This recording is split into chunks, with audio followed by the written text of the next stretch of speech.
இன்னைக்கு ஸ்பெஷலா குதிக்கால் வலி நிறைய பேருக்கு இருக்கு. எஸ்பெஷலி லேடிஸ்க்கு. ரொம்ப நேரம் நம்ம நின்றுட்டே ஒர்க் பண்றது, ஹை ஹீல்ஸ் போட்டு ஒர்க் பண்றது, இந்த ரீசன்னால இந்த குதிகால் வலின்றது நிறைய பேருக்கு இருக்கு. ஸோ எக்ஸஸா வெயிட், உடல் பருமனா இருக்கக்கூடிய நபர்களுக்கும் குதிகால்ல வலி வர்றதை நம்ம பார்க்குறோம்.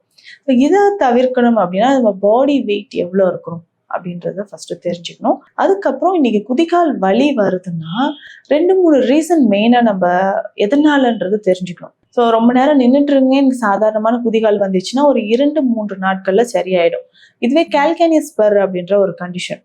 அடியில வந்து கால்கேனியஸ் போன் இருக்கும். ஸோ நம்ம உடலோட மொத்த எடையும் அந்த எலும்பு தான் தாங்குது. அங்க வந்து கால்சியம் டெபாசிட் ஆகும்போது சின்னதா ஒரு growth மாதிரி வர ஆரம்பிக்கும். ஸோ அது கால் பாதத்துல அடியில இருக்கக்கூடிய சாஃப்ட் டிஷ்யூஸ் நம்ம நடக்கும் போதெல்லாம் அழுத்தும் போது அது பெயின் அதிகமா இருக்குன்னு சொல்லலாம். எக்ஸ்ரேல ரொம்ப கிளியரா அது தெரிஞ்சிடும்.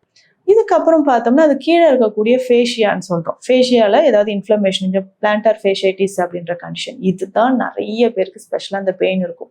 ஸோ குதிக்கால்ல அந்த லிகமெண்ட்ஸ்ல ஏதாவது பாதிப்புகள் இருக்கும்போது, இன்ஃப்ளமேஷன் இருக்குன்னா கையால தொட்டாலே வலிக்குது அப்படி சொல்லுவாங்க, நடக்கவே முடியாது. ஸோ ரொம்ப வெயிட் லிஃப்ட் பண்ணிட்டு ரொம்ப தூரம் நடக்கிறவங்க, காலில் வந்து நமக்கு பொருத்தமான காலணிகள் அணியாம, செப்பல்ஸ் இல்லாம ரஃபா இருக்கக்கூடிய தரைகள்ல பேர் ஃபுட்ல நடக்கிறவங்க, இவங்க எல்லாருக்குமே இந்த ப்ராப்ளம் வர ஆரம்பிக்கும்.